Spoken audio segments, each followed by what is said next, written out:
My name is Emma, a 28-year-old with a deep-rooted passion for antiquity and history, which I channel through my work as an antique dealer. My world was usually quiet, filled with the gentle rustle of pages and the soft clinks of ancient artifacts. That world expanded beautifully when I met Alex. He was a kindred spirit, someone who shared my love for the relics of the past. Our relationship blossomed quickly, woven together by shared interests and long, engaging conversations. One sunny afternoon, Alex, with a nervous smile, suggested it was time for me to meet his family. I remember feeling a flutter in my stomach, a mix of excitement and anxiety.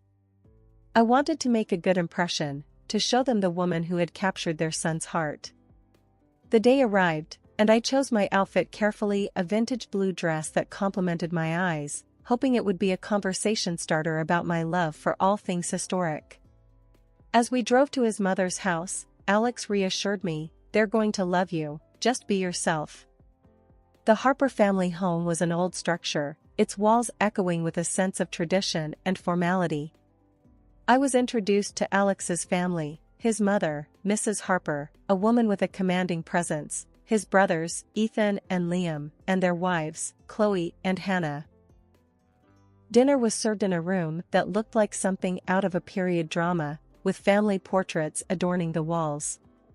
As we sat down, Mrs. Harper, with a scrutinizing look, turned the conversation towards me. "So, Emma, Alex tells us you're in the antique business. How quaint. What exactly do you do?" Mrs. Harper asked, her tone polite but edged with something I couldn't place. I smiled, eager to share my passion. "Yes, I work in a family-owned antique shop. It's fascinating, really. We help preserve history, find homes for objects that have been part of someone's life." Mrs. Harper let out a loud laugh, one that didn't quite reach her eyes. "Preserving history, eh? Sounds to me more like you're a glorified junk dealer." The room fell into an awkward silence. Chloe and Hannah giggled subtly. I felt a flush of embarrassment creep up my cheeks. Alex, sitting beside me, stiffened. "Mom, Emma's work is important. She has a deep knowledge of history and art." Mrs. Harper waved her hand dismissively. "Oh, relax, Alex. I'm just making conversation." The dinner continued, with Mrs. Harper steering the conversation, often ignoring my attempts to join in. I felt like an outsider, struggling to find my place in this unfamiliar world. After dinner, while Alex was in another room, I found myself alone with Chloe and Hannah. "So, Emma, must be interesting, surrounded by all that old stuff," Chloe said, her voice dripping with something I couldn't quite identify as sincerity or sarcasm. "Yes, it's quite fulfilling," I replied, trying to keep the conversation light. "Every piece has its own story." Hannah smirked. "Well, I suppose someone has to do it. I prefer the modern and new, personally." Their thinly veiled condescension hung in the air, making the rest of the evening even more uncomfortable.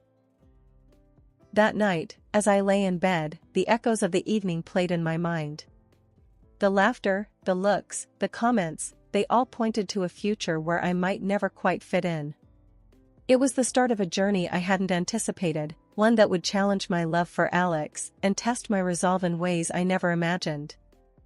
The day of our wedding was a whirlwind of emotions. Despite the initial discomfort with Alex's family, I held on to the hope that our wedding day would be different, a celebration of our love and union. I had chosen a classic, elegant gown, hoping to impress Mrs. Harper and maybe, just maybe, bridge the gap between us. As I walked down the aisle, my heart fluttered, not just with nerves about the lifelong commitment but also about fitting into Alex's family. The ceremony was beautiful, filled with laughter and tears, but it was the reception that brought my anxieties to the forefront. During the reception, as Alex and I mingled with guests, I noticed Mrs. Harper huddled with Chloe and Hannah, their heads close together, whispering. I tried to shake off the uneasy feeling, focusing instead on the joyous occasion. Later, as we sat at the head table, Mrs. Harper raised her glass for a toast. To Alex and Emma, may your life be as beautiful and unique as the antiques you cherish. The crowd laughed warmly, and I forced a smile, but Mrs. Harper's eyes held a glimmer of something else. After the toast, she leaned over to me, her voice low but clear. You do look lovely, Emma. Though I must say, Chloe and Hannah's dresses at their weddings were quite the talk of the town. Unique, just like them. I felt my smile falter, her words stinging more than I cared to admit. Thank you, Mrs. Harper. I'm glad you think I look nice today. She nodded, her eyes scanning the room. Of course, dear. It's important to keep up appearances, isn't it? Especially in a family like ours. The rest of the evening, I couldn't shake her words. They lingered in my mind, a reminder that I was being constantly compared and evaluated. As the night drew to a close, and guests started to leave, Alex noticed my subdued mood. What's wrong, Emma? You seem a bit off. I hesitated, not wanting to spoil our special day. It's nothing, just tired, I guess. He wrapped his arm around me. It's been a long day, but a wonderful one. Don't let anything spoil it, okay? I nodded, trying to push Mrs. Harper's comments to the back of my mind. But deep down, I knew this was just the beginning of a series of comparisons and subtle jabs. Life as Alex's wife was becoming increasingly challenging, especially with his mother, Mrs. Harper. She had a way of making me feel small and insignificant, a feeling that grew with every passing week. The most challenging part was the unannounced visits she started making to our apartment. One afternoon, while I was sorting through some antique jewelry for the shop, the doorbell rang. I opened the door to find Mrs. Harper standing there, an uninvited guest with a knack for finding faults. Emma, dear, I thought I'd drop by. I was in the neighborhood, she said, stepping inside without waiting for an invitation. As she walked around our living room, her eyes scanned every corner, every piece of furniture. You know, cleanliness is next to godliness, she remarked, running her finger along the mantelpiece and inspecting it for dust. I felt my cheeks burn with embarrassment. I do my best to keep the house clean, Mrs. Harper. She said softly. It's just that Chloe and Hannah, they keep their homes immaculate. Perhaps you could learn a thing or two from them. Her words stung, and I struggled to maintain my composure. I'll keep that in mind, I managed to say, though her constant comparisons were wearing me down. Alex walked in just then, and his face lit up seeing his mother. Mom, what a pleasant surprise. Mrs. Harper smiled at him, the picture of affection. Just checking in on you too. Making sure you're living comfortably. I watched as Alex chatted with her, completely oblivious to the tension in the room. After a while, Mrs. Harper left, but her presence lingered like a dark cloud. Later that evening, I decided to talk to Alex about it. Alex, your mother's visits and comments are really getting to me. It feels like she's always judging me, comparing me to Chloe and Hannah. Alex looked surprised. Really? I thought she was just being her usual self. She means well, Emma. His dismissive response frustrated me. It's not just harmless, Alex. It's constant criticism. It makes me feel like I'm not good enough. He sighed, a look of confusion on his face. I guess I've never noticed it. That's just how Mom is. She criticizes everyone. Don't take it personally. The unannounced visits continued, each one leaving me feeling more drained than the last. My confidence began to wane, and I found myself questioning my worth, my abilities, even my marriage. One particular visit from Mrs. Harper left me reeling. She had walked into our kitchen, inspecting it with a critical eye. Oh, Emma, these countertops are a mess. And look at this, are these last night's dishes? I always taught my boys to marry women who could keep a tidy home. Her words cut deep, and I struggled to find a response. I've been busy with work, Mrs. Harper. I haven't had a chance to clean up yet. She shook her head, her expression one of disappointment. You should manage your time better, dear. A clean home is a happy home, after all. As she left, I felt a sense of defeat wash over me. It seemed no matter what I did, it would never be enough for Mrs. Harper. And with Alex's indifference to the situation, I felt increasingly isolated and misunderstood. The festive season was supposed to be a time of joy and celebration, but for me, it was tinged with anxiety. Mrs. Harper's announcement that we would all be celebrating Christmas at her house, with a specific instruction for each daughter-in-law to bring a dish, filled me with dread. Alex, ever eager to please his mother, had his own expectations. Emma, you should make your beef Wellington. It's always a hit. We need to impress Mom this year, Alex said a few days before Christmas, his tone hinting at the importance he placed on his mother's opinion. I nodded, feeling the pressure. Sure, I'll do my best. On Christmas Day, I carefully prepared the dish, putting extra effort into ensuring it was perfect. Arriving at Mrs. Harper's house, the atmosphere was festive, with decorations adorning every corner. Chloe and Hannah had already arrived, their dishes on display. As dinner commenced, Mrs. Harper began her ritual of tasting and commenting on each dish. Chloe, this casserole is delightful, just like the one you made last year. And Hannah, this salad is so fresh and vibrant.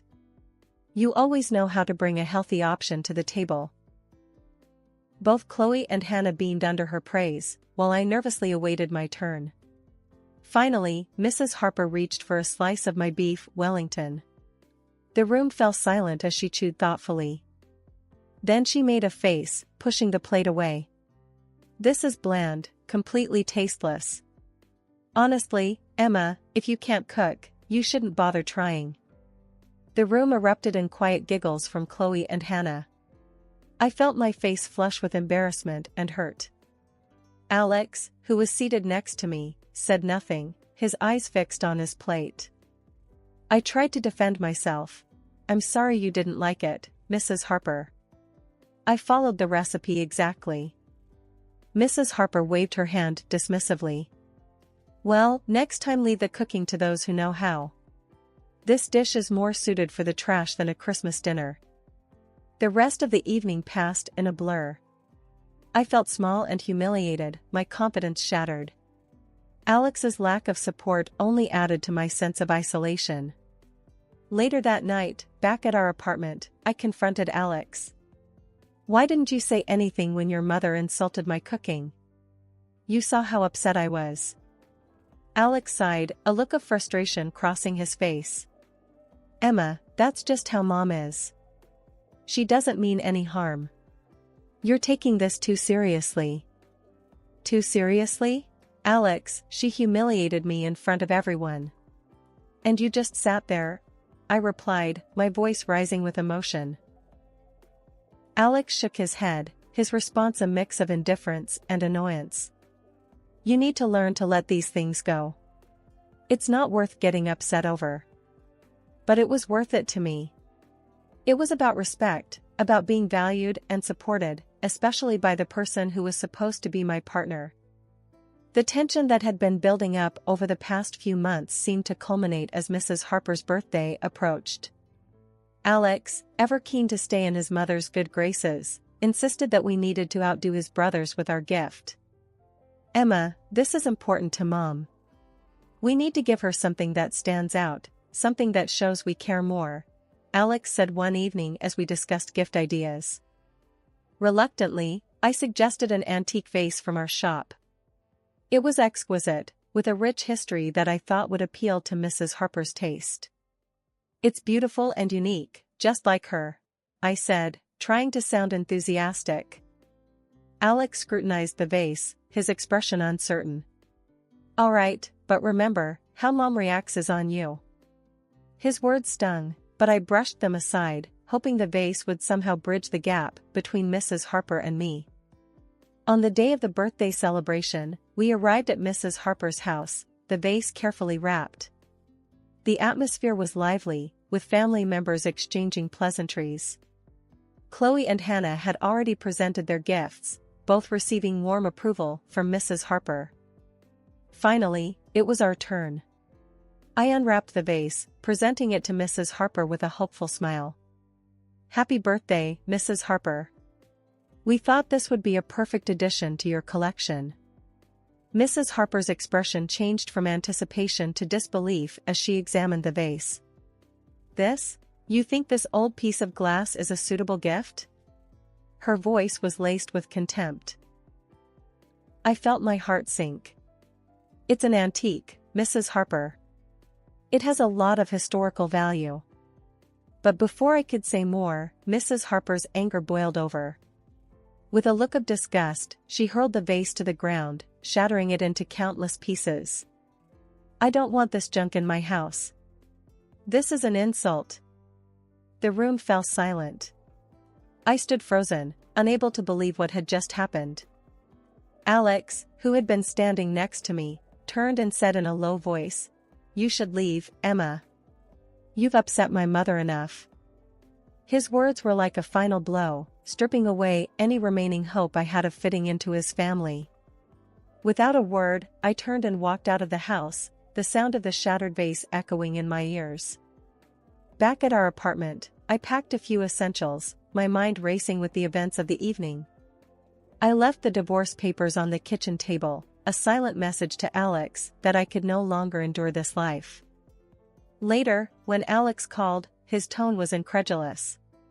"Emma, you can't be serious. This is just a misunderstanding." But my decision was firm. "No, Alex. It's not a misunderstanding. It's the reality of how your family treats me, and how you let them. I can't live like this." Leaving Alex and the life I had tried to build with him was one of the hardest decisions I had ever made. But after the debacle at Mrs. Harper's birthday, I knew it was the only choice I had if I wanted to preserve my dignity and self-worth. I hadn't even finished unpacking in my new apartment when my phone rang. It was Mrs. Harper. "Emma, you never were a good match for my Alex. Just a junk dealer with no taste and no respect for your elders," she sneered as soon as I answered. I held the phone away from my ear, her harsh words echoing in my quiet living room. "Mrs. Harper, I think it's best if we don't speak to each other." I tried to keep my voice calm. She scoffed. "You could have learned a thing or two from Chloe and Hannah. They are the ideal wives for my sons. They understand family values." I hung up the phone, her words leaving a bitter taste in my mouth. The call was a painful reminder of why leaving was the right decision. But what I didn't expect was running into Chloe and Hannah just a few days later at a local coffee shop.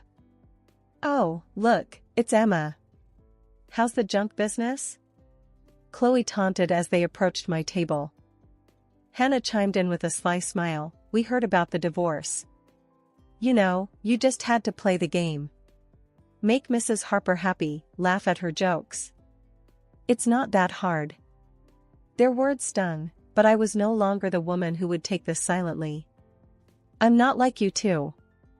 I don't giggle and fawn over someone for personal gain. I have my integrity." Chloe laughed mockingly. "Integrity won't get you a nice inheritance." Hannah nodded in agreement. "Exactly. It's all about playing smart, Emma. You just didn't get it." I looked at them, two women who had surrendered their self-respect for material gains. "Enjoy your game then. I prefer to live a life where I don't have to lose myself for someone else's wealth." I left the coffee shop with a newfound sense of clarity. Their candid admission was shocking but not surprising. It reaffirmed my belief that I had made the right decision. Though the road ahead was uncertain and possibly challenging, I knew that I had chosen a path that upheld my values and respect for myself. Months had passed since I left Alex, and life had settled into a new, peaceful rhythm.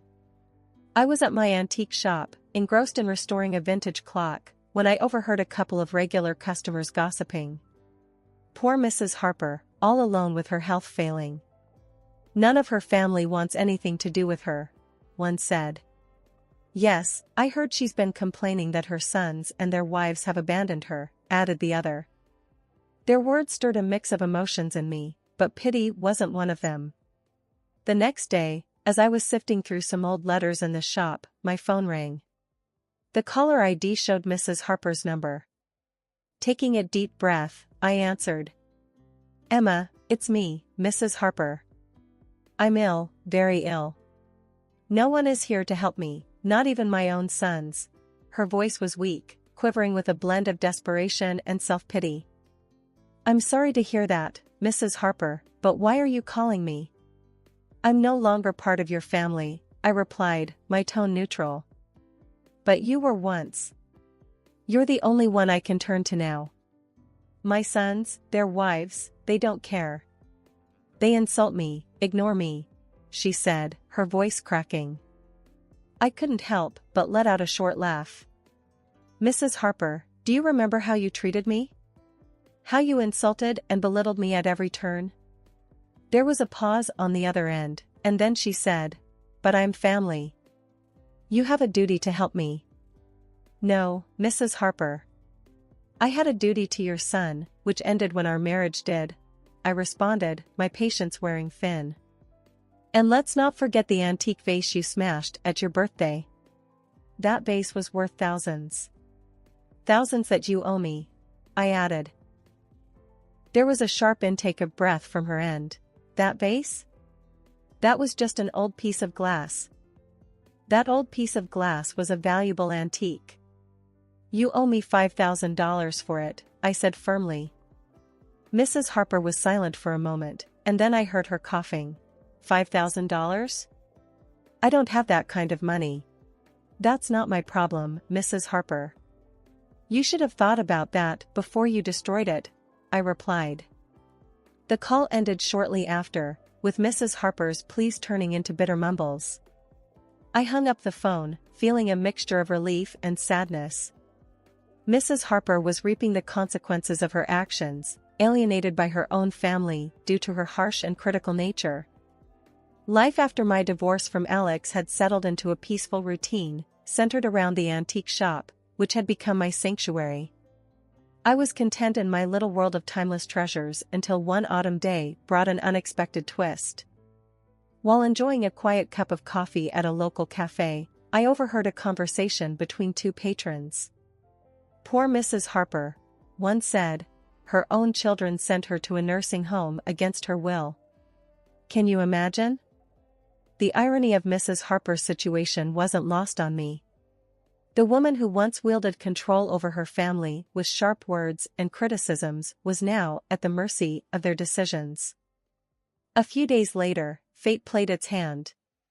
As I walked down a bustling street, lost in thought about an upcoming auction, I bumped into someone. It was Alex. His face twisted into a look of contempt upon seeing me. "Emma, the ungrateful," he sneered quietly, yet with venom in his voice. Taken aback by his bitterness, but not intimidated, I responded, "Ungrateful? That's a bit rich coming from you, Alex." "What's that supposed to mean?" he retorted, his voice rising. Realizing we were attracting attention, I decided it was time to set the record straight.